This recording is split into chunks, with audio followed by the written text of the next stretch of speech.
બહેનો, દૈત્ય આપણાથી બચવા કંકાલમાં સંતાયો છે. વિડંબણા એ છે કે આ કંકાલને આપણે સ્પર્શી ના શકીએ. દેવી ચામુંડા, કંકાલને આપણે સ્પર્શી નહીં શકીએ અને એ દૈત્ય અંધારા પહેલા બહાર આવશે નહીં. લાગે છે એ અંધારામાં અલોપ થઈ જશે. દેવી, આ અવરોધ નહીં ટળે તો? બહેનો, ભોળાનાથ જે કાર્ય સોંપે એ પાર થઈને જ રહે. આ અવરોધ ટાળવા બધી બહેનો હાથ મસળી મેલ એકઠો કરો અને એ મેલમાંથી માં મેલડી ઉત્પન્ન થશે. જય માં મેલડી! જય માં મેલડી! જય માં મેલડી!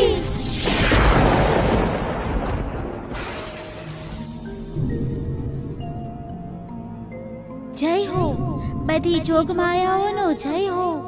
હે દેવી ચામુંડા, આપનો જય જયકાર હો. દેવી મેલડી, તમ સરીખું કાર્ય છે, પાર પાડો. જાણો છો, ભોળાનાથના આદેશે દેવી ચામુંડા તમે દૈત્યને હણી ત્રણેય લોકના રક્ષણાર્થે નીકળ્યા છો. આદેશ કરો. અમર્યા દૈત્ય નામનો મહાભયંકર રાક્ષસ